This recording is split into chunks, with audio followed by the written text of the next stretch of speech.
Good morning, everybody. It's a happy Monday. Mhm.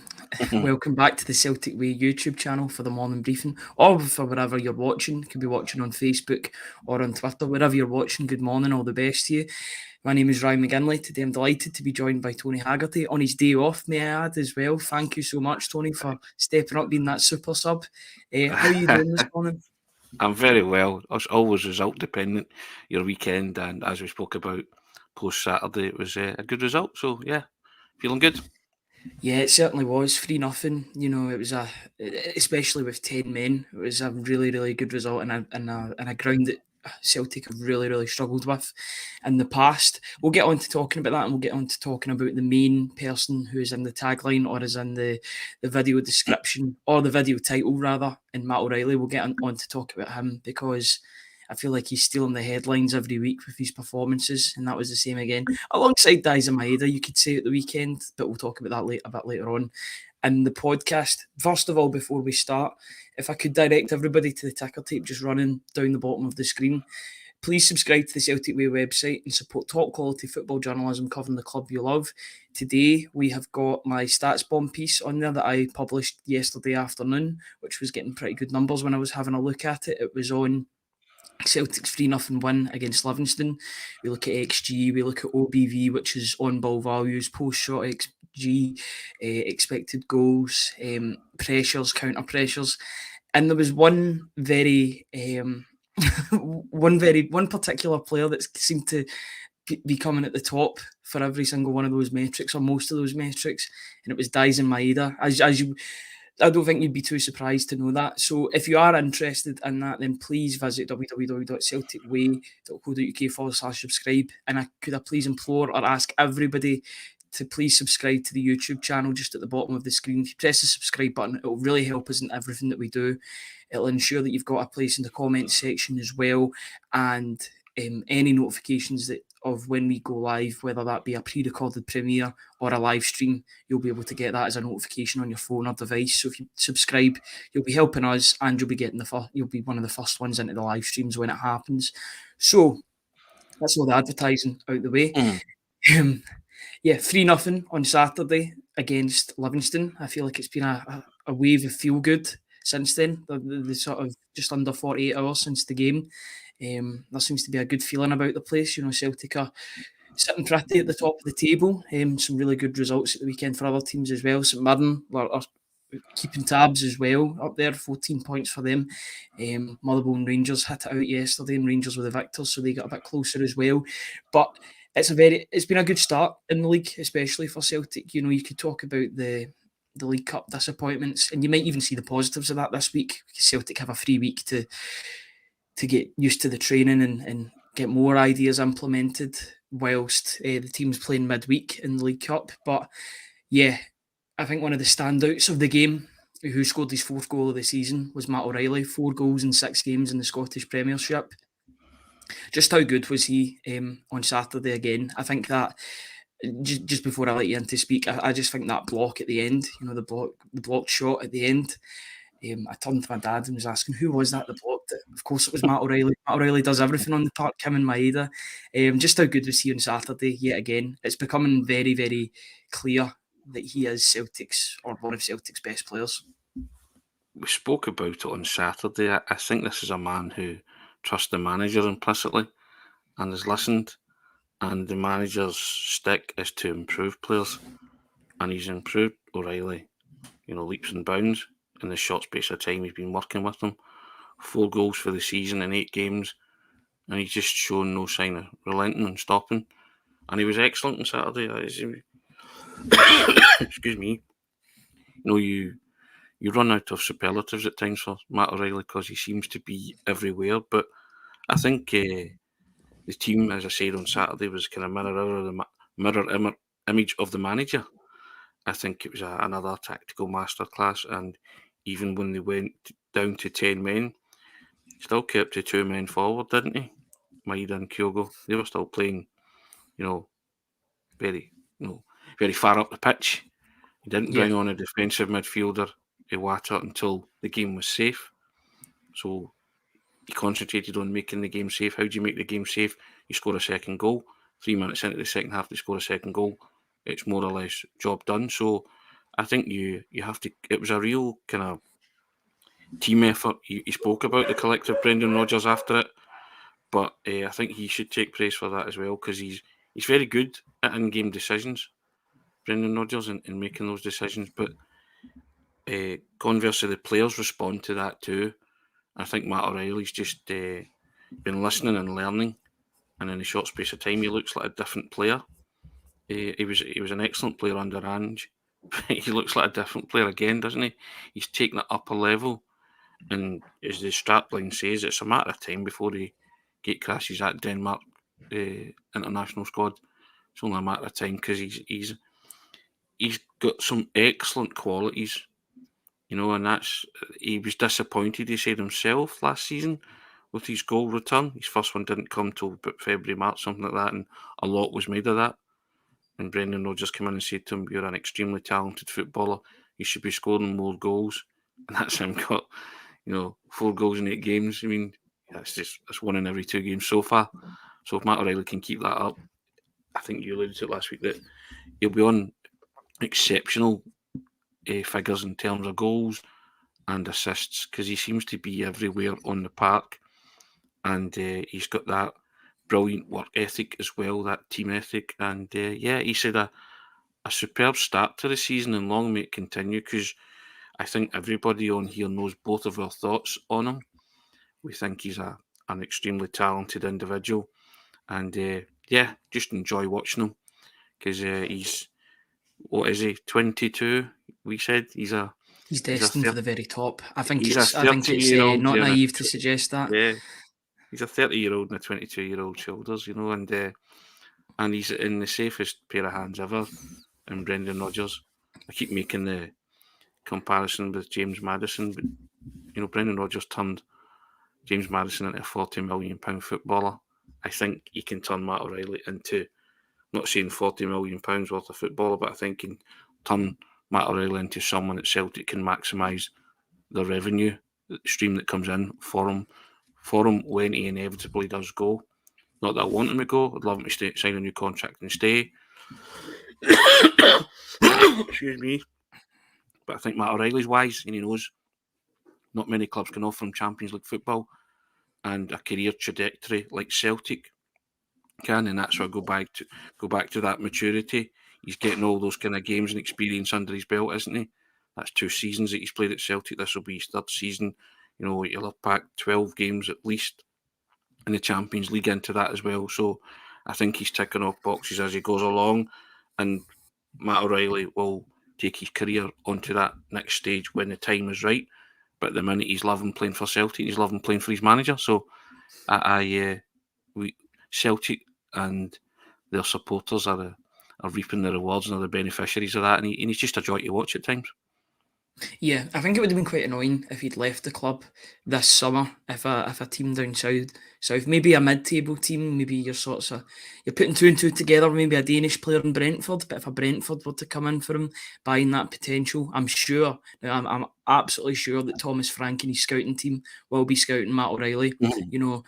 That Brentford's sister club are Midtjylland in the Danish league. There is that Danish connection between the 2 teams. There is the teams littered with Danish players or players from the Danish league that have made that move.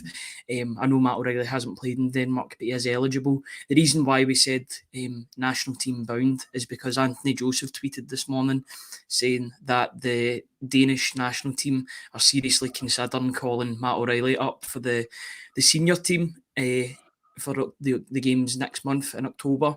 Now, he's been plying his trade, or he was plying his trade for the under-21s Denmark side. So they know all about Matt O'Reilly. They know how good he is for the unders teams. Now, you look at that Denmark team, just from the outside looking in, an aging Christian Eriksen in that attacking midfield role. I think they'll be looking for the successor to Eriksen, and who's to say that Matt O'Reilly can't be that player at the age of 22? Eriksen burst onto the scene as a young player, playing he was playing for Ajax, and then he played for Tottenham. Who's to say that can't be Matt O'Reilly to be that player to come in?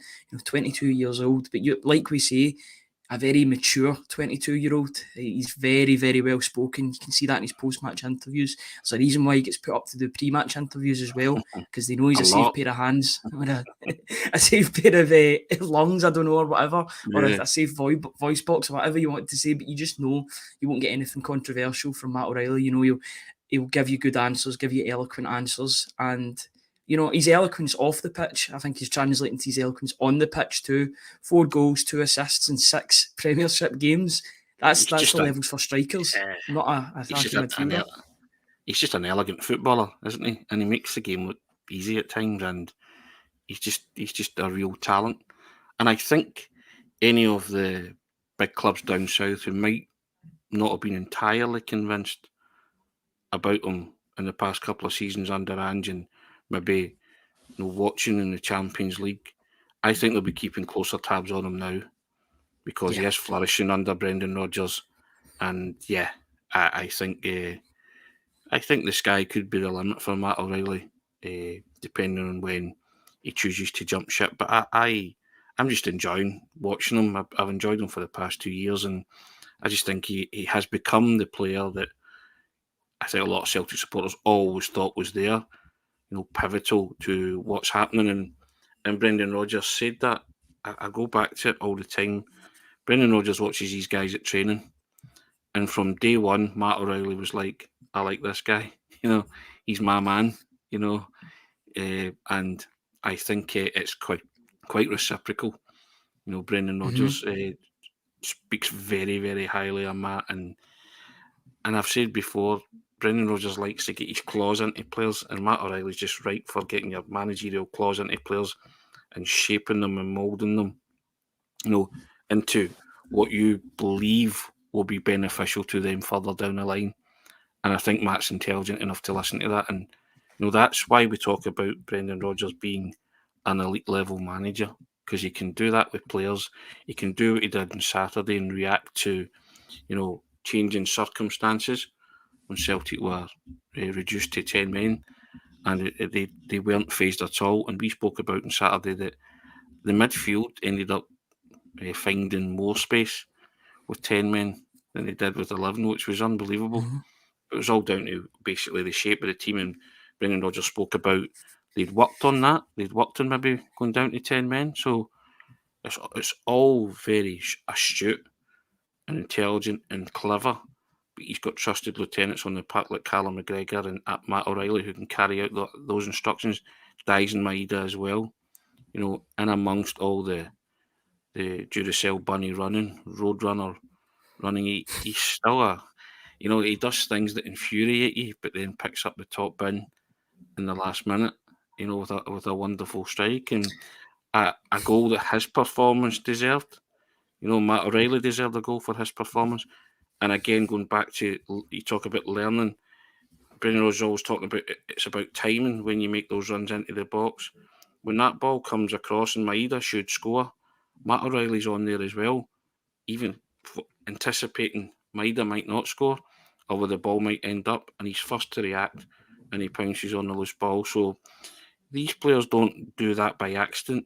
Again, they see it in pictures. So they think, I'm going in there, because the ball might break loose.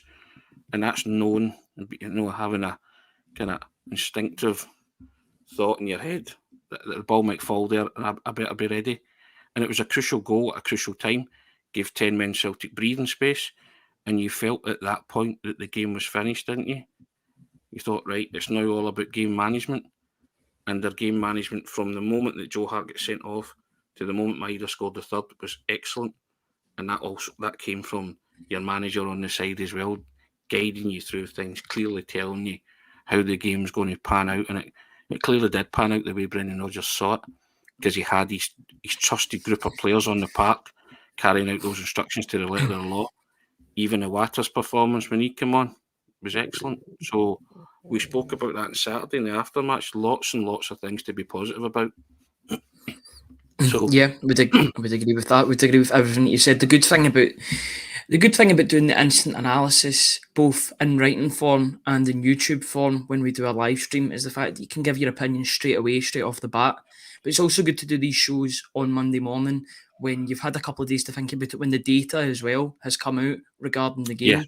I just want to bring us on to the article that I did with regard to the Celtic numbers that's on the Celtic Way website. I thought we could bring up a couple of stats to do with Saturday's game, just in conjunction with this morning briefing. Just looking at the key passers for Celtic, Kyogo had the joint most key passes in the game with for Celtic anyway, with 3, alongside Matt O'Reilly, as you would guess, with 3.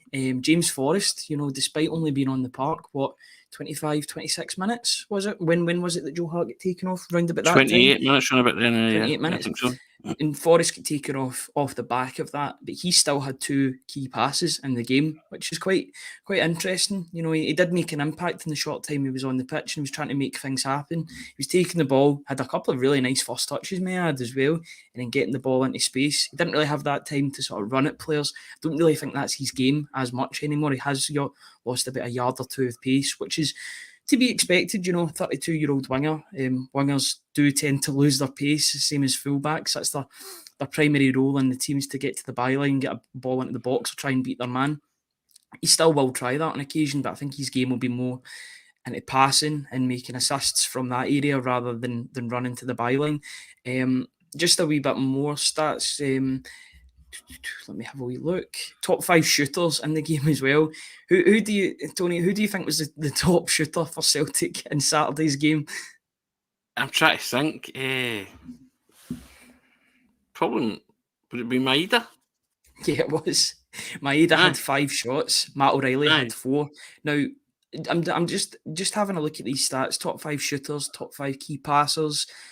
Matt O'Reilly is always in the top 5 for every single one. He's always there. He's there for his counter pressures, his pressures. He is a jack of all trades. I don't know if a Matt of all trades will catch on, but it's definitely is the case when you're watching him play football. He is your stereotypical Danish midfielder that's just involved in absolutely everything on the park. We've seen this in the past before. Players like Eriksson, they get down and dirty with their defensive work too. Damsgaard as well is a more recent example. He plays for Brentford. Jensen, but now it seems as if Matt O'Reilly's this next Danish midfielder that's coming in. I'll give you a Celtic dad reference. Søren Lerby, who used to play for Ajax in Denmark in the 80s. He was a similar type as well, for those who are old enough to remember Søren Lerby.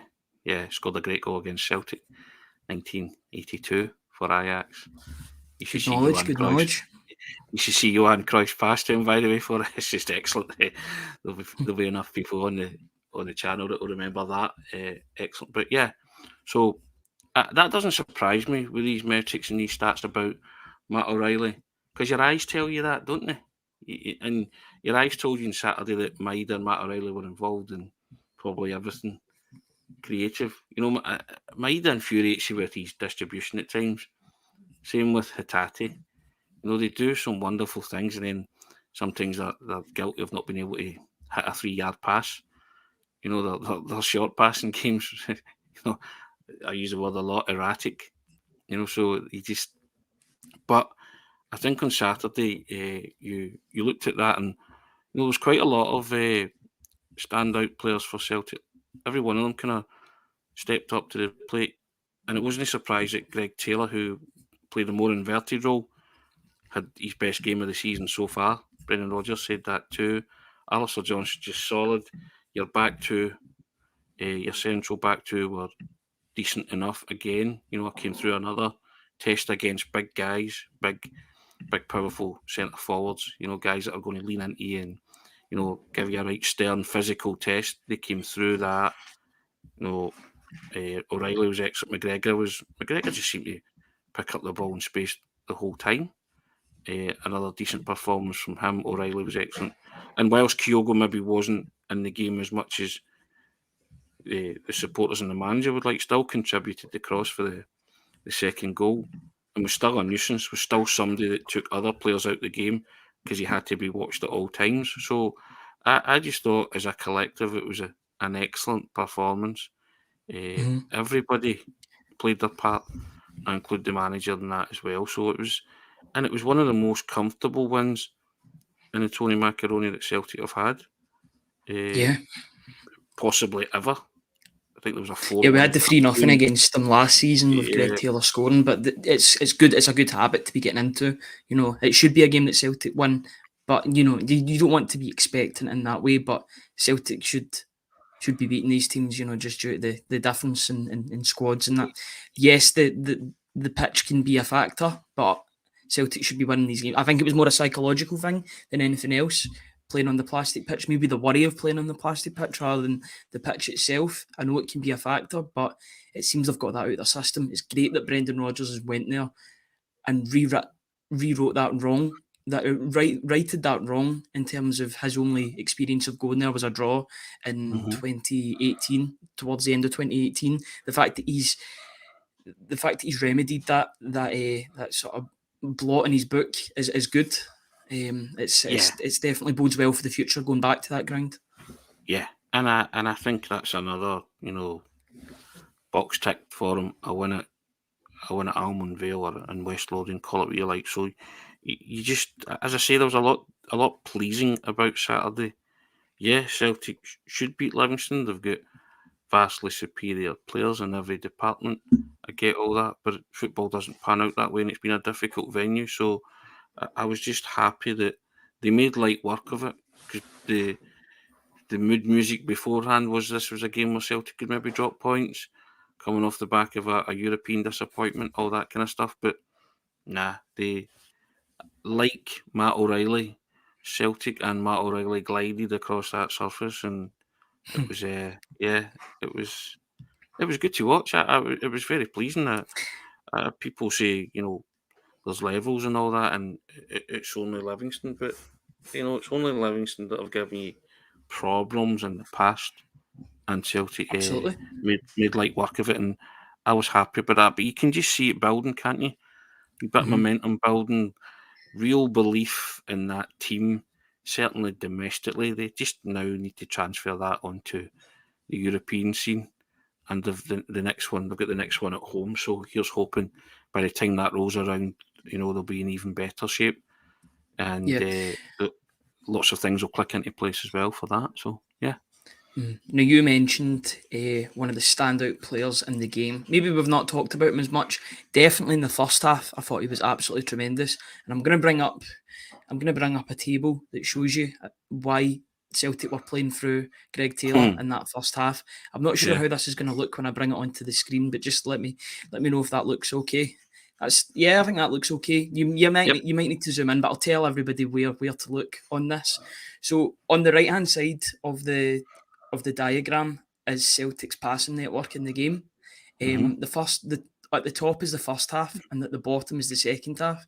Now, if you look at the left-hand side, there's a big circle that indicates the amount of passes that they've had in the game in the first half, and the warmer colour shows how effective they've been on the ball with their passing. Their on-ball values, this is measured in. If you look at the left-hand side, look at Greg Taylor. It is massive. It is red, and it is a massive circle. That shows you just how much that Celtic were playing through Greg Taylor in the first half, and it's shown in that pass to Rio Hatate for the penalty. It was a perfect pass, but it's a pass that we've seen. We've seen it last week from Alistair Johnston to, I don't know who it was, to Kyogo. It was to Kyogo, that same pass, that cut and pass. And you can see instantly when it was the Dundee defender last week, and then a couple of days ago it was the Livingston defender. They get a fright with it because it's such a well-timed pass. It takes them completely...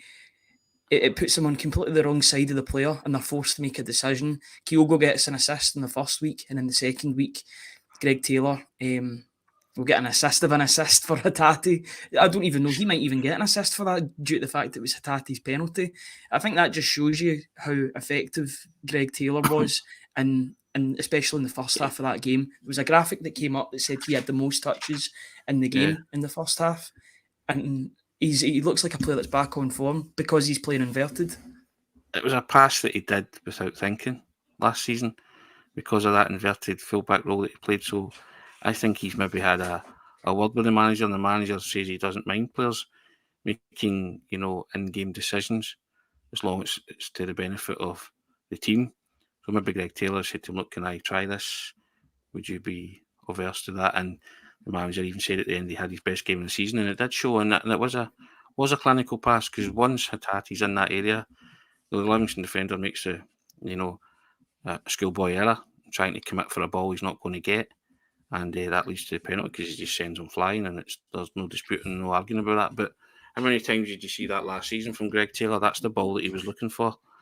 And Sam Hartley agrees it was Taylor's best game this season, of course. I totally agree with that. And I don't think it was difficult, but at the same time, it was a standout game. Yeah, it made a big difference, though, didn't it?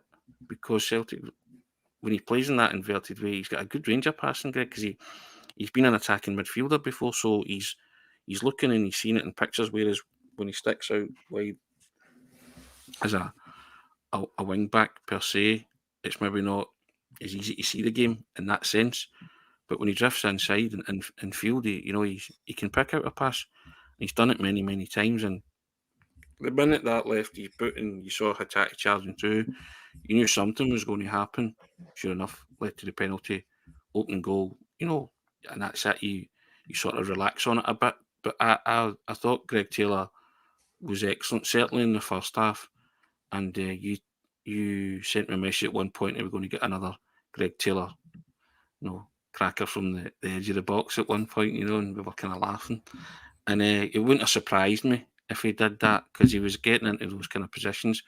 But the thing for me was he was not so much trying to score, he was trying to look for that pass, in between the lines and in between the Livingston defenders, and they didn't really have an answer to it, despite the fact that it's what he did the whole of last season, or certainly what he looked to do the whole of last season. So it's very difficult to pick up at times. And I thought he did have his best game of the season. You say, maybe it wouldn't be hard, but I think it will work wonders for his confidence as well. And you saw that team ethic all the way through the squad. And I say, even Iwata, when they come on, these guys aren't spitting the dummy. They're wanting to make an impact. Iwata made an impact when he came on, so that whole kind of competition for places and getting a good tight-knit squad, camaraderie and all of these things, Brendan Rodgers has worked tirelessly on that since he came in, and it seems to be bearing fruit, because they were all on the same page on Saturday at a venue that can throw up a spanner or two in the works, and has done for them, right, and has done for them in the past. So I was delighted with what I saw on Saturday, and I just hope that they can continue that. But you sort of look at that and you think, yep, it's been on a kind of steady incline since Ibrox, in my opinion. And I always thought that would be the case, European game apart. But for 40 odd minutes, they were looking the part in Europe till the wheels fell off the bogey, as they say. But we've spoken about that, so move on to the next one. But I'm just delighted with what I'm seeing just now, and I think that, like the manager, they will get better. They can only improve, and that's pretty ominous for everybody else, I think. Yeah, absolutely. I think I've said things like that before. This team is improving game by game. You can see it. Maybe a wee bit of a disappointment in Europe, but I thought there was character building in the 9 men that stayed on the pitch. Yes, they rode their luck a wee bit with the disallowed goals, but they kept it to 2-0.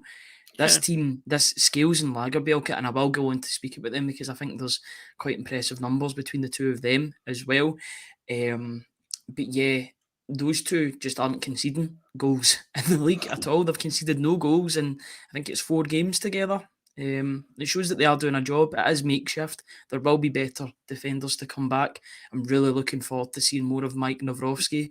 I was really, really excited with the early things that I've seen of him. I think he's going to be a really good player. But who's to say that Lagerbielke and Scales can't stay in the team? It's up to them to make a competition out of it. I'm just going to bring up some of the stats, or I'm going to read out some of the stats that they had. Scales and Lagerbielke, they had 22 clearances between them in Saturday's game. Lagerbielke won 11 aerial duels in the air. Obviously in the air, 11 aerial duels. He's imposing himself slowly but surely. Yes, it was a mistake getting sent off in midweek against Feyenoord, but I think defence is defence and goalkeeper are the hardest positions to make people happy in terms of Celtic fans, in my opinion, because they're always under the spotlight. They make one mistake or they make one error, and it's terrible. Starfelt felt the brunt of that. Starfelt had that for months and months on end after that Hearts game. By all accounts, he had a good game at the weekend. I know they kind of collapsed in the last couple of minutes, but he had a really good game for Celta Vigo. Even had the captain's armband, shows how good a player he is. But Lagerbielke is slowly but surely working his way into this team. The numbers don't lie. Yes, he does look a wee bit awkward on the ball at times, but there's definitely a player there, and I think Brendan can nurture that. Brendan said in his first press conference he's going to be a good player. I'm looking forward to developing him and making him turn into a good player. Yeah. And yeah, I thought Saturday was one of his best performances for Celtic so far. I think they're certainly Lagerbielke's grown into it, isn't he? Liam Scales is playing, out his skin at the minute. I know those stats are decent. I don't know how they're doing it, keeping clean sheets. Because some points in those games that they've played, they're kind of muddling their way through things, but the stats don't lie. Yeah, it might be unorthodox, but it's effective, certainly domestically, right? So, and not the finished article by any stretch, but growing into the Celtic jersey and knowing full well that if you keep clean sheets, you're going to win the game because you'll score goals. So I salute Gustav Lagerbielke for that. Liam Scales, I think, is a man who's just having a kind of Tony Ralston-esque purple patch at the minute, isn't he? Tony Ralston. One big mistake on Saturday. There was that one mistake. His heart had to sort of bail him out. Yeah, right. So, but that part, you're trusting them, and clearly the manager's trusting them and giving both those guys the confidence to go out there and do the job. So it's half the battle if your manager trusts you. That's a big thing in football, and I think that trust will only grow the more these two guys play together. Because at the minute they have to play together, which is fine. They're not conceding goals. Lots of Celtic supporters are kind of shake their head, going, "Don't know how that's happening, but it's happening." And so you have to give them credit for that. Difference in Europe, we saw that, but even then, they were part of a defence who had a team that had 9 men, and they didn't concede that many, so and didn't fold, didn't capitulate. So there's lots to build on there, from small acorns and all that. So I just think that they're like every defender. There are concentration lapses in them, aren't there? And you might get away with it domestically. Certainly in Europe, you won't. But the more they play together, the more that development and understanding they'll have of each other's game. And, as I say, they're proving to be effective at the minute. And when Celtic get all their central defenders back, then that's the manager's dilemma, isn't it? But it's always going to be a dilemma. There is a lot of defenders there. It's always going to be. It's always good to have options. I'm an options man. But it's always good to not so much options, but guys that you can trust, and you can say, right, you're in today because I want to rest him or whatever, or rotate, call it what you like. But at this moment in time, Celtic have to go with that central defensive pairing of Lagerbielke and Scales. I think it's fair to say they haven't let anybody down since the two of them have been, brought together in a makeshift fashion, and they're clearly listening to the manager as well and the instructions that they're given. And as I say, they're growing into the Celtic jersey and they know what it's all about. You go to Ibrox and win with no fans, big test. Go to Livingston, playing that surface against big, physical, robust centre forwards, big test. You've come through that, so I think you have to big them up. In terms of that, they've not conceded any goals in those matches. Yep, there's things, deficiencies that can be ironed out, but I'm pleased with the way Lagerbielke and Scales have coped with those challenges so far, Ryan. Not going to go over the top and overboard, but I think most Celtic supporters are pleased with the way they're playing at this minute, and long may it continue, because that keeping of clean sheets breeds success to both the defence and the players as individuals. That's their job, so they can only gain in stature and confidence from that. Yeah, absolutely. I'm just going to bring up this comment from Jason Lee. Thank you very much for the comment. Scales has courage. Yeah, that's something that maybe statistics and metrics, they are helpful as an accompaniment for a game, but Scales does have courage. He's come into this team from the relative, from nowhere, basically. He was in that purgatory state where he didn't know whether or not he was going to leave, maybe on loan or permanently. Maybe his future was elsewhere. He just came back from a mostly successful stint at Aberdeen, you would say. He was involved in the Darvel game, but he was also involved in a sort of renaissance under Barry Robson, which seems to have happened again yesterday. 4-0 win. Seems as if they're going to be doing well over the coming weeks. They'll be a force to be reckoned with as they go up the table. But Scales is he definitely has his deficiencies. There's a reason why he was probably 4th or 5th choice centre back, but he makes up for it in his courage. I think that was the biggest thing for me was that Feyenoord game when he stuck in and didn't allow the team to crumble any more than it already did. They were down to 9 men, but he stood up and was taking account of everything he was accounted for. And these are the memories, and these are the performances and memories that Celtic fans will keep in their mind. And they'll always have that goodwill with regard to Liam Scales, regardless of what he does. He could easily go out on loan in January if that's the case. He probably won't now because he's been such a good player over the past 3-4 weeks that Brendan Rodgers probably trusts him more now. Not to say that he didn't trust him beforehand, but even more so the fact that he's been in the first team, he's did a job, he's kept clean sheets. But when the main guys are back, Nawrocki will be a first team player. You don't spend 4 or 5 million on a player for him to sit on the bench. I think when everybody is fit, it will be a rotation between Mike Nawrocki, Cameron Carter-Vickers and Lagerbielke. But Scales has done enough to secure, even if he was to leave in January, it'd be to a good club. I think it'd be a good move for him. But as things stand, he's a first team player for Celtic, and he's got to keep on taking that opportunity. I don't think he would sanction any loan move for Liam Scales this season at all. It's up to the other guys who are coming back from fit to full fitness to oust Liam Scales. It might be the case that they might just not take Nat Phillips for the rest of the season. It might be because Liam Scales is good enough that they don't need Nat Phillips. I work on the yellow jersey premise that if you're in the team, then you're there in merit, and if you keep getting selected, then you're doing things right. But I think when it comes to that dilemma or those questions being asked, Liam Scales is making the manager answer a question, and that's all you can do. Now, it might well be that when Cameron Carter-Vickers and Mike Nawrocki are back fit, then Scales is ousted from the side. But until then, if he keeps doing what he does till that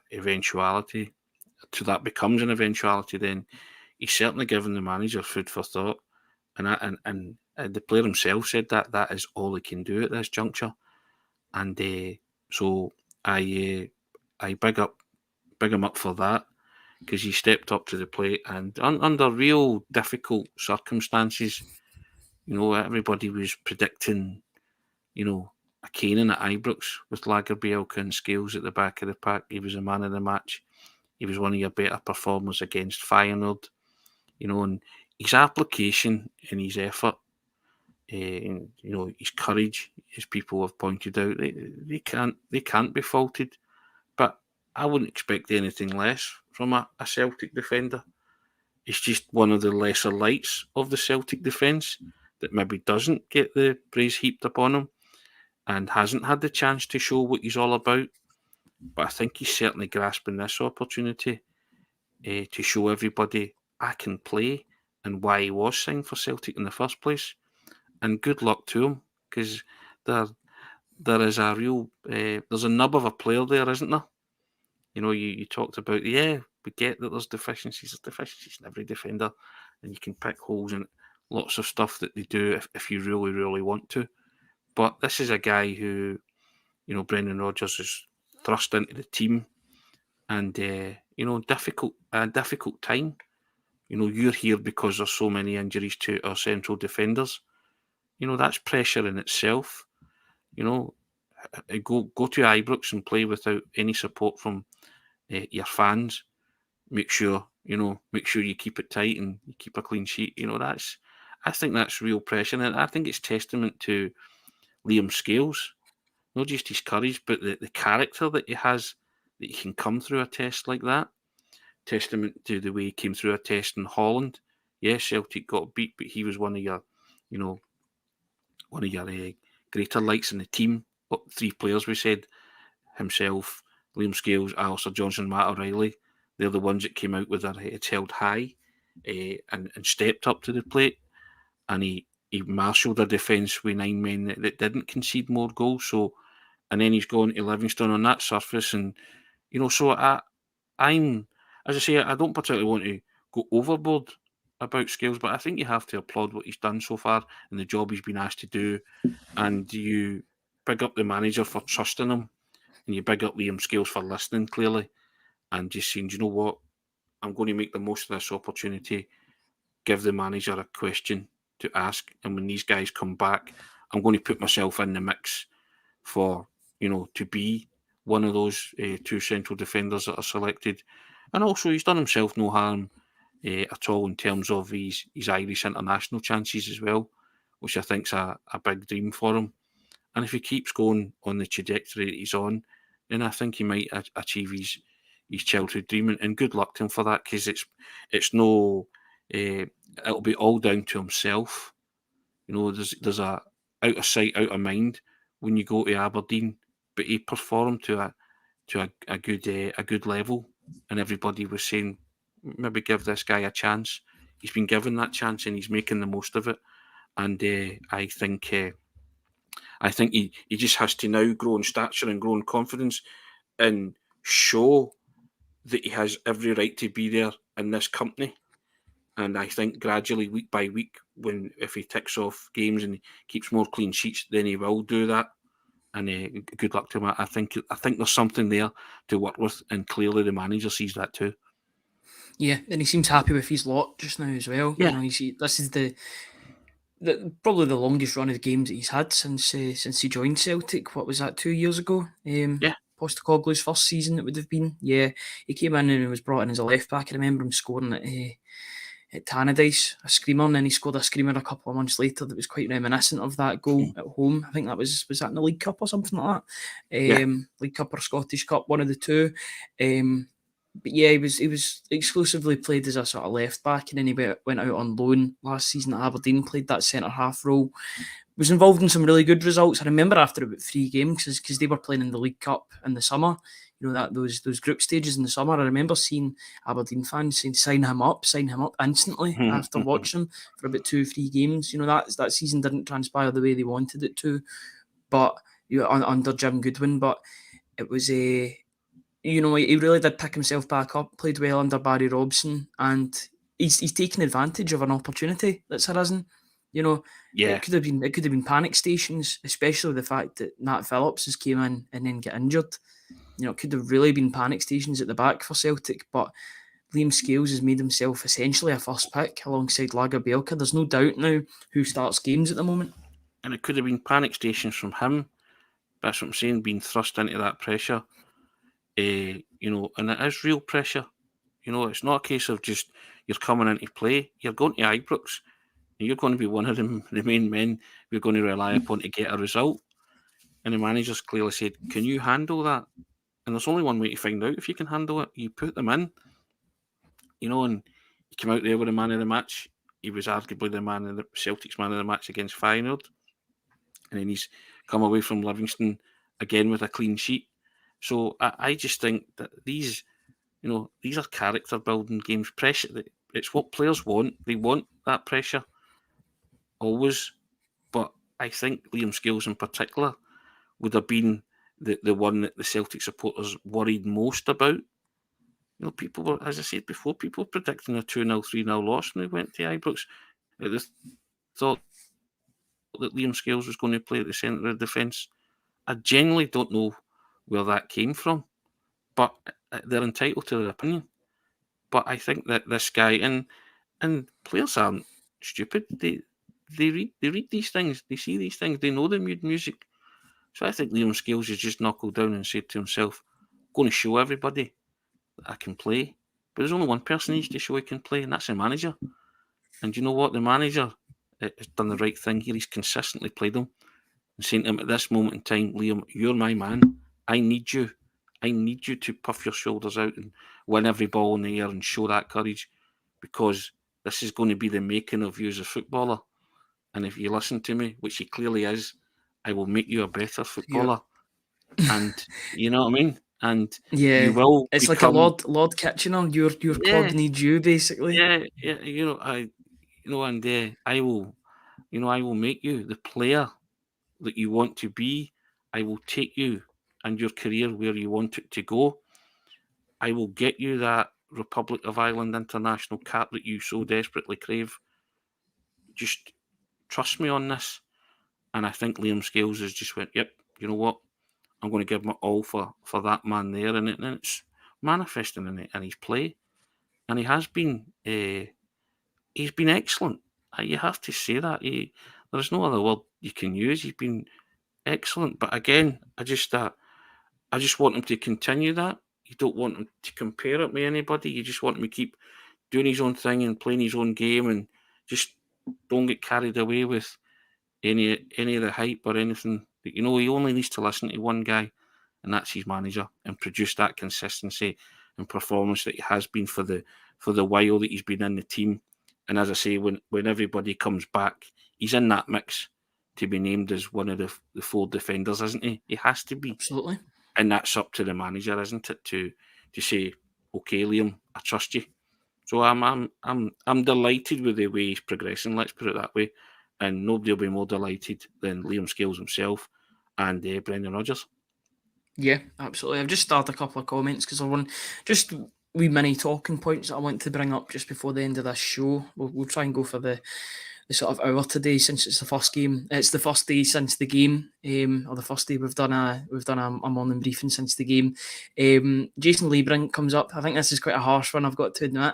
Who hasn't taken his chance yet? Palmer. He was an unused sub at the weekend. We can't be too hard on him. But what I was going to say, what I was going to bring in and incorporate into this point, this is going to be an important week for Palmer to get up his fitness to the level that's required. I think he was. I don't know the reason why he wasn't brought on at the weekend. They must be sort of saving him, getting him ready for the next round of fixtures. They know that they've got a full week to train with him. That means that they can get his full fitness, back to where it should be before the game against Motherwell. Motherwell's a far better surface to play on than Livingston's plastic pitch. That get 5-6 days and then unleash him. I don't think he needed to bring him on, and especially. It's probably because of Maeda as well, to be fair. Onto that surface, yeah. Maeda was running about like a man possessed and doing everything that was required of him.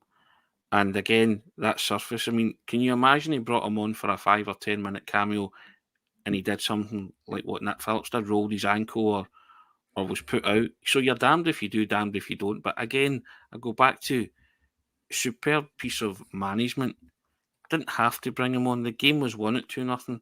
It's game management. Brought on Iwata to just sit there and direct the traffic because after an hour, because Hatate wasn't having a great game. Saw that and thought, you know what, I'll just slot my man in there. But, Celtic were 2-0 up.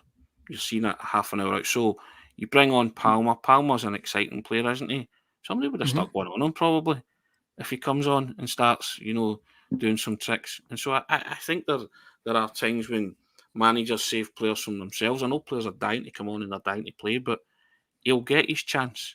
He gave him his chance in midweek against Feyenoord because he was trying something there as well and it was working to a degree. So Palmer will come on probably against Motherwell at some point.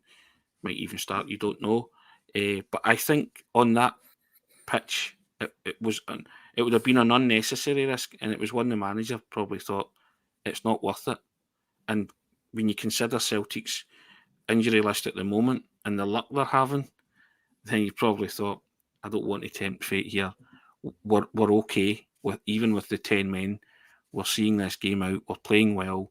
Maeda's doing what I'm asking of him. There was no need to bring Palmer on because the game kind of panned out probably the way Brendan Rodgers thought. And if you don't have to take any unnecessary risks, Ryan, then I wouldn't.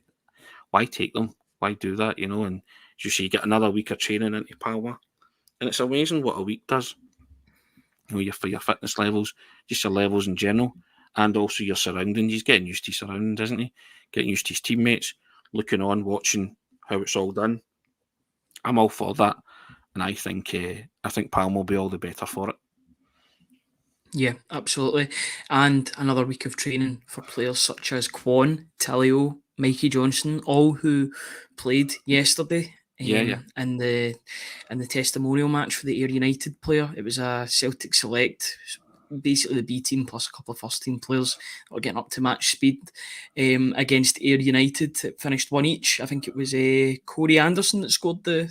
Was it Corey? Corey Anderson, Corey Thompson. I know his first name's Corey. I might have got the second name wrong. I'm not too sure. Sorry if I have got it wrong. It's one of the. I think it might be Corey Thompson. I will need to double check that. Maybe someone in the comments can correct me if that's the case. I can see Tony typing. He's checking for me. Thank you very much. Yeah, but Corey, it was one each. Corey I think the Thompson, full game. Yeah, Corey Thompson. I think Corey Anderson's a singer. I think he's a Slipknot singer actually. So that might be the wrong person completely. That was a slip for sure.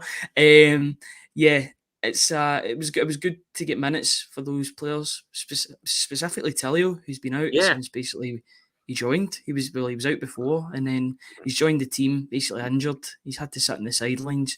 He's now back in first team training. He got his I don't know how long he played in the game, but he definitely played some minutes. The full game is available on YouTube if you look it up if you want to watch a bit of Tillio. But I know that Kwon played, Mikey Johnson played as well. So yeah, if you are interested in seeing those players, then check it out. But that's a good test for them. I mean, I know it's a testimonial match. You won't get the same levels as you would for a competitive match, but it's the next best thing, isn't it? Yeah, I mean, Kwon and Tillio are, they're becoming the forgotten men, aren't they? So it's nice to know that they're actually playing football. They're out on the grass, as Brendan says. And yeah, it might be a testimonial, but it'll be important to them. It's all part of their build-up to full fitness. And it's good to see them that they're actually playing football. So I think the next thing is to come into the squad, the match day squads, and then get introduced to the games as we're going along with some cameo appearances. But I think everybody's interested to see what Tillio will bring. He came with a bit of a fanfare as being one of Australia's, up and coming talents. So Corey Anderson's the next year. That's probably why UFC's my second favourite. So that's probably it's the two worlds hitting together. Yeah. Sorry to the boys who scored yesterday. when you said that there, I was sure it was Corey Thompson, but you just put doubt in my mind, which is why I had to type it. And I was like, wait a minute, is he? Always that kind of thing. Go with your instinct, go with your gut. But yeah, I want to see Tillio. I'm really interested to see what Tillio brings to the table, and that will come in the fullness of time. And again, it's all part of the feel-good factor, isn't it? Because you've got players like that coming back, and you want to see them. And if this team's going to get better, they're going to need everybody making a contribution, and I include guys like that. And I'm sure Brendan Rodgers is including guys like that, which is why he sent them off to play in that match. Go and get a feel for it, come back to us, the first team, and we'll take it from there. We'll assess everything they've came through with that without picking up any injuries. So onwards and upwards for guys like Kwon and Tillio, and I think you're just interested to see where they'll fit in. And remember, you've also got the likes of Thiago Holm and Bernardo, who you want to see more of as well. Ridiculous, isn't it? It's a ridiculous wealth of talent. Yeah, certainly on paper it's a ridiculous wealth of talent. I just want to see more of them. But I'm trusting the manager. The manager will know exactly when to utilise them and put them in and do what he does with them. And again, Iwata didn't do himself any harm. Lots of Celtic supporters were delighted to see him get half an hour, and they think that he could be a player for Brendan Rodgers, and just good to see him come in from the real cold, wasn't it? And get some valuable minutes, So I think the thing for Iwata, it's quite an interesting one. Sorry, Tony. It's interesting because you might see that a player's not been that he's not been named in either the starting 11 or the subs bench, and you instantly think their career's over, or you have that sort of thought in your head. They've been bombed out of the squad. They're not going to play anymore. They're going to be playing for the B team. They're going to be not playing. They'll be looking for a move. All of a sudden, you've got to take into account the fact that these players are learning a new system as well. Now, Iwata will have been used to playing under Postecoglou's system. Muscat's system's quite similar in that as well. For Yokohama, it's all about him. We talk about how players were getting used to Postecoglou's system. It'll be the same for Brendan Rodgers, for the players that are so used to Ange's system from those 2 years. That's all that Iwata's known for the past 4 years. It'll take time for him to adapt, and I'm so glad to see him in that starting line. You see, he's a safe pair of hands or feet, as you would say, because when Celtic brought him on, you knew what you were going to get from Iwata. You knew you were going to get a calm, composed midfield performance. He was going to make the game as uneventful as possible. Yes, he does have a good pass on him, but he's very, very good defensively in that midfield. He puts out fires before they even happen. It was a really, really good cameo for him. Good 45 minutes or so as well. He showed how good he could be on the dodgiest surface in the league, and that's a wee kind of warning shot to Brendan Rodgers, isn't it? If ever he needed one, I'm still around.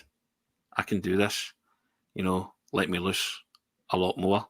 Again, that's up to the manager, isn't it? Nobody needs to tell Brendan Rodgers who to pick and what team to pick. But it was just, players can come on in games like that and no fancy it at all, and not do, or just play for themselves or play within themselves. It's a terrible pitch. The game's more or less won. Nothing. What can I impact here?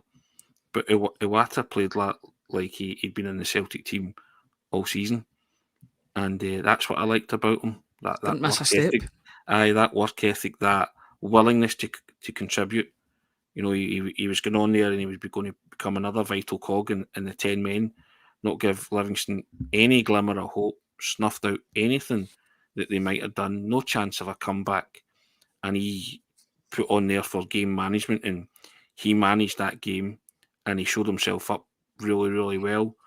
And again, asked the question of the manager, you can trust me, I can do this, and I'm all for options. Brilliant. That's another one. That you might have thought was kind of, it's not happening for him this season. He's maybe going to have to go back to Japan or wherever. But another option where you think, do you know what? Many options is that we've got now 1, 2, 3, count them. So great, because great that you can turn to them and say, I need you to do a service here. No problem. Their attitude's spot on. It's very hard to keep all those players happy in that sense. But if you're turning around and you're saying to them, look, there's going to be times when I'm going to need you. I'll let you know when. Prepare yourself for it and be ready. Don't sit in a huff because you're not playing, or and I guess Ange Postecoglou was big on that too. You should talk about, it doesn't matter if you're getting 10 minutes, 15 minutes or half an hour. You're coming on to impact a football match. You're getting valuable game time, valuable minutes. So I think there's been a continuation of that it is a collective and you're going to play your part. And I was glad for Iwata. I was happy for Iwata. And most of the Celtic supporters were delighted to see him come on and do a bit. And they're now wanting to see him do more bits, to be honest. So and here's hoping that can happen. Here's hoping that Brendan Rodgers sees that too and does let him loose a lot more, because I think everybody knows that he's got quality there and he can bring something to the team. Yeah, very safe pair of hands. He can bring something to the team. So my old man used to always say, as a manager, and he managed a pretty successful Arms team, horses for courses, that kind of expression. And I think we now have some real options there. And moving forward, when we get a lot of players back, we're going to play horses for courses teams, and these guys need to be ready to step up every time. And that's another reason why I was pleased what I saw on Saturday, Ryan. That was pretty seamless when he brought Iwata on for Hatate. There was no disruption to the level and the rhythm of Celtic's play. They still managed to get forward and get a third goal with 10 men. So I looked at that and I thought, well, even if Iwata's not playing, he's still observing, and when he's coming on, he's taking part and he's playing the way that the manager wants. So I was pleased with that. As I say, there was lots and lots of reasons to be happy on Saturday, and long may it continue. The whole collective spirit that Brendan Rodgers is fostering is really good, and you can see it with all the players. They're all determined to come on and do something, and the ones that start and are given a nod are they're playing for their manager and they're playing for their teammates, and that helps you be a successful team, doesn't it? Yeah, it absolutely does. Tony, we've went for just under an hour today on your day Wow. off of all It's days. alright. Wow, that's Nah, absolutely incredible. I really do thank appreciate it. The views today, by the way, have been absolutely incredible as well. Thank you to each and every one of you for joining in, whether that be just watching, because I know not everybody comments, just watching or contributing to the comment section as well. We really do appreciate all of your support. Before we finish off today, once again, could I ask everybody to have a wee look at the bottom of the screen? Visit www.celticway.co.uk/subscribe, where you'll get top quality football journalism covering the club you love. We'll have a couple of articles coming both today and tomorrow. We'll have articles coming in the next hour or two once I put them on the site. One of them will be on a closer look at Daizen Maeda's performance from Stuart Ross. So if you have a wee look in the next hour or two, that should be on the website for you to enjoy. We've also got the stats bomb piece, those pieces that I was sort of advertising with graphics like this. If you want to see all of that, then it's all on the website at www.celticway.co.uk/subscribe. And if you're feeling extra generous, please press the subscribe button on the YouTube channel. And, I have a look at the analytics sort of most weeks, and we keep on going up and up and up with regard to the subscribers. We cannot do this without you. It's completely free to subscribe on the YouTube. If you're feeling generous, then please subscribe to the website. £2.99 a month or £4 for 4 months, whatever one you prefer. You'll be guaranteed top quality football journalism regarding Celtic and everything to do with Celtic. If you're interested, please give us a subscribe on both platforms. And if you subscribe, you can use your account through the Celtic Way app as well, which is on the Google Play Store and the Apple App Store. Just type in the Celtic Way and it should be the top one on the screen. Tony, thank you very much for joining me today, especially on your day off. I really, really appreciate it.